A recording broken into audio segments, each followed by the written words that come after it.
sampai tadi ini. Iya, jadi demikian. Saya tidak hadir di sini. Jujur saja sejak awal sebenarnya ini pun bukan pertama kali gitu ya Asma Nadia dirugikan, tapi saya tidak pernah hadir sebelumnya. Tapi setelah berbincang dengan Mbak Ana bilang bahwa Mbak Asma ini tidak boleh dibiarkan, karena jika dibiarkan maka ini akan berulang. Dan jika maksudnya Asma Nadia yang sudah punya 108 buku, 14 difilmkan, 7 disinetronkan, bisa diperlakukan seperti ini, bagaimana nasib penulis-penulis di tanah air gitu yang ada di antara mereka mungkin yang masih indie publishing ya Mbak ya gitu, atau baru menerbitkan karya di aplikasi kepenulisan dan belum dicetak. Jadi mudah-mudahan ini kami niatkan menjadi sebuah awal perjuangan, momen perjuangan bagi penulis di tanah air. Mohon doanya, mohon supportnya. Terima kasih. Billahi taufik wal hidayah. Assalamualaikum warahmatullahi wabarakatuh. Waalaikumsalam warahmatullahi wabarakatuh. Jadi demikian ya keterangan dari klien kami, Ibu Asma Nadia, terkait dengan pemakaian judul film yang menyerupai ya sangat menyerupai judul novel beliau, Cinta di Ujung Sajadah. Saya kira itu kami persilakan kalau memang ada yang mau bertanya boleh ya. Ya, Oke. Mbak Asma, untuk ceritanya sendiri sebenarnya sama atau beda sih dari film ini? Iya, teman-teman sudah menonton filmnya kan? Sudah. Nah, Sudah dan belum. Iya, kalau saya kira secara umum kita tahu ceritanya. Nanti teman-teman mungkin bisa membandingkan dengan bukunya ya Mbak ya. Di sinopsisnya bisa dilihat dari buku Cinta di Ujung Sajadah. Mungkin ada langkah hukum selanjutnya, mungkin kan terkait pelanggaran hak intelektual, mungkin ada langkah hukum selanjutnya seperti apa? Ya, kita sudah menyampaikan surat klarifikasi ya, meminta para produser untuk mengklarifikasi terkait dengan pemakaian judul film ini. Tapi per hari ini, jadi itu minggu lalu ya, per hari ini belum ada respon positif dari pihak film dan kita masih menunggu. Kita berharap karena sesungguhnya hal-hal yang terkait dengan dugaan ya tentu harus bisa dibicarakan satu meja ya kan, diklarifikasi, kita tabayun bagaimana dudukannya sesungguhnya. Nanti kita akan sampaikan apakah perkembangannya, semoga perkembangannya menjadi lebih baik dari hari ini gitu. Mbak, untuk pihak produser film yang dihubunginya itu Roni Irawan apa Utma Ya, betul. atau Titi Notimena yang menulisnya? Mbak Asma menghubungi Roni ya? Iya, dengan Mas Roni.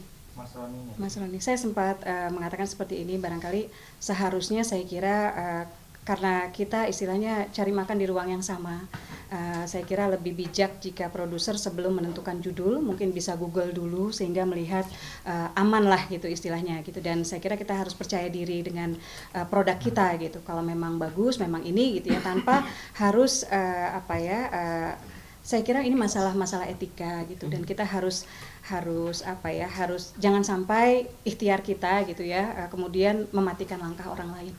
Ya, Mbak mau nanya juga, kalau misalnya dari pihak produsernya sendiri masih tetap pendiriannya itu, apakah jalur hukum yang pas itu masuk ke ranah pelanggaran undang-undang apa Mbak? Pelanggaran undang-undang hak cipta. Jadi tentu ada wadahnya ya untuk menyelesaikan persoalan hukum ini.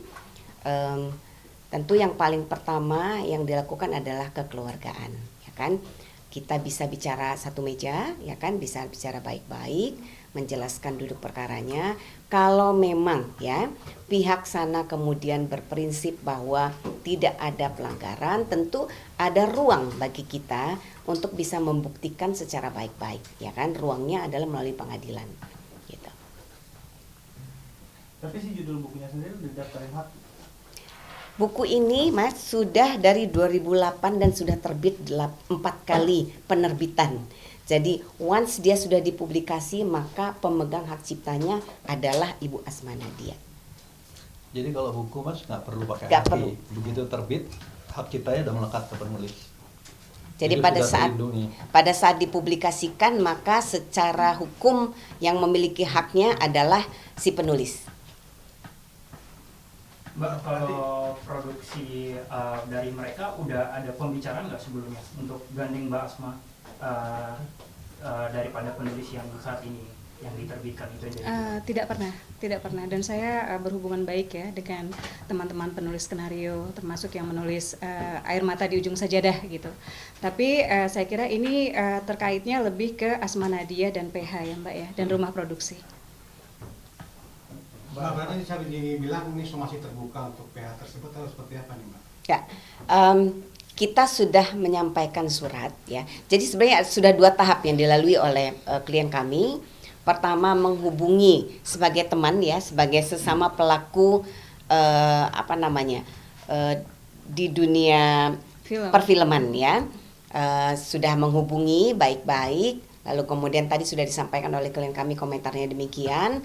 Lalu kemudian kita sudah mengirimkan surat klarifikasi. Jadi meminta untuk pihak pembuat film melakukan klarifikasi. Kita sudah tunggu sampai batas waktu yang kita tentukan, tidak ada respon.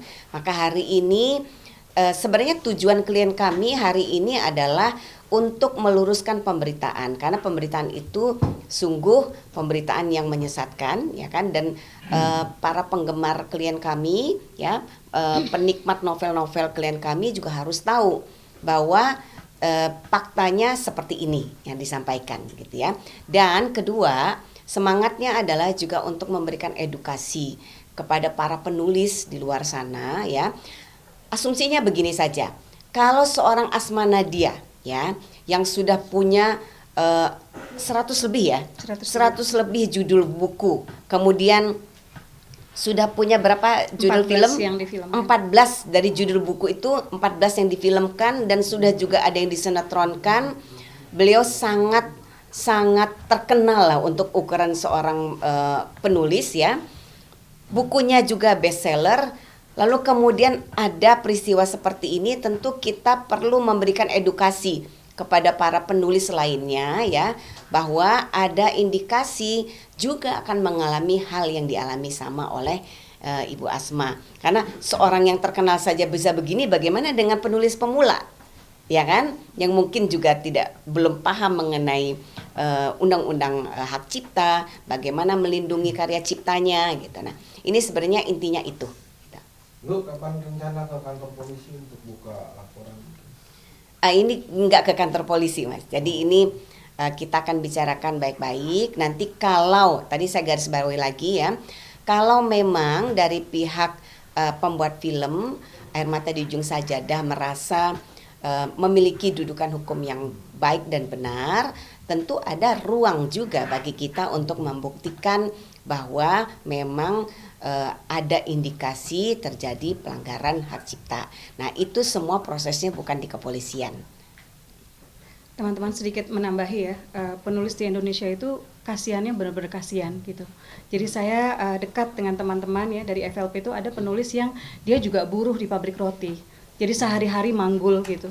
Kemudian ada juga yang sambil jualan mie ayam gitu, karena memang sebagai penulis gitu ya, untuk bisa teman-teman tahu lah ya, maksudnya untuk bisa bertahan hidup, survive dan lain-lain itu sulit sekali gitu. Nah, kita punya masalah tuh banyak dan tidak terselesaikan, berlarut-larut, masalah plagiasi, kemudian masalah pembajakan buku gitu. Kalau dulu buku itu pembajakannya hanya di Senen di mananya ya Mbak gitu. Yeah. Kalau sekarang itu bahkan marketplace, bahkan perorangan gitu. Dan pernah coba ikhtiar dari teman-teman penulis juga untuk menghubungi ya pihak marketplace. Ada seorang teman saya yang menghubungi dan bilang bahwa ini buku yang ini saya beli loh, jadi saya tahu ini emang bajakan gitu.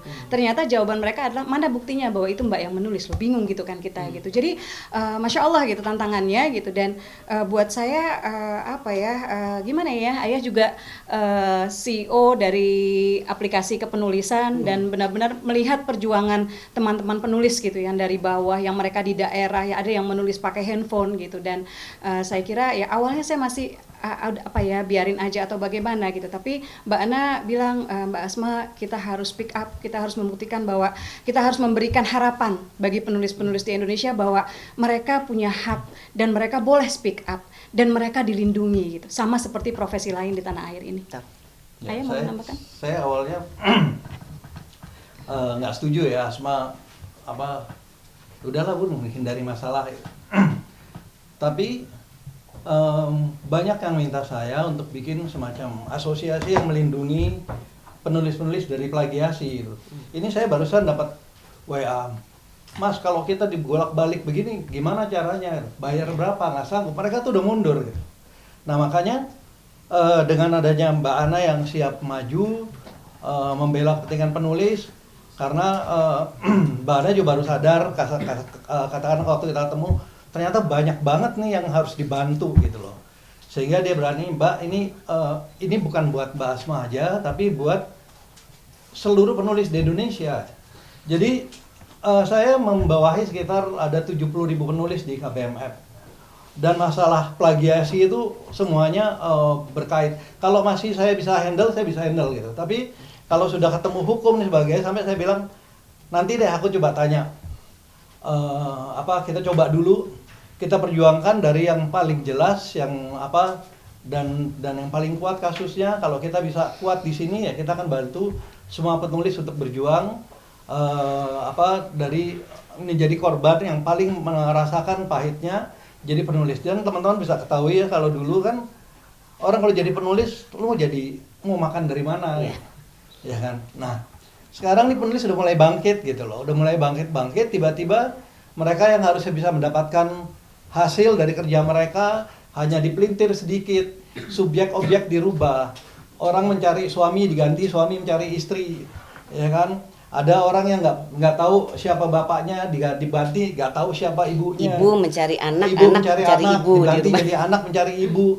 Hanya dengan cara begitu aja orang bisa bebas, nggak bisa. Karena hukum kita melindungi, gitu. Idenya dilindungi, apalagi ini kata perkatanya ada. Gitu. Sedangkan kata-kata dirubah saja. Kalau intisari sama, kita sudah banyak berbincang dengan pakar bahasa, sastrawan. Mereka melihat bahwa hal yang seperti ini harus kita harus punya keberanian gitu. Harus ada yang memulai.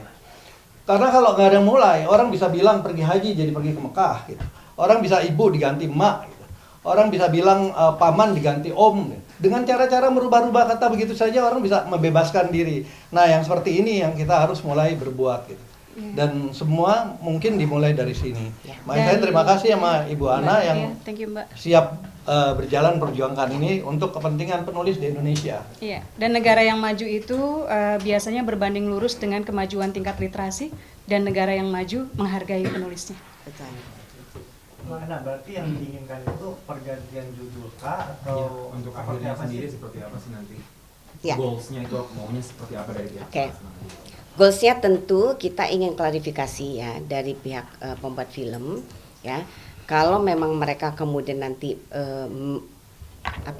mengakui ya kan atau menyadari ya bahwa memang terdapat kesamaan secara substantif dengan karya klien kami, tentu kita harus duduk satu meja dibicarakan bagaimana penyelesaiannya. Tapi kalau ini deadlock, tidak bisa ada jalan ketemu, tentu ada ruang ya sebagai masyarakat ya yang di negara hukum begini, setiap masyarakat punya ruang untuk memperjuangkan haknya. Ya, tentu medianya adalah melalui pengadilan gitu. Tapi kita tidak berharap demikian ya. Semua bisa dibicarakan baik-baik ya kan. Kita bisa telaah bersama, kalau bahasa kita tuh tabayun ya. Supaya kemudian nanti ada kesimpulan yang sama-sama adil lah ya. Baik bagi klien kami maupun bagi pembuat film gitu. Mbak Asma tadi kan sempat disinggung kalau ternyata bukunya itu haknya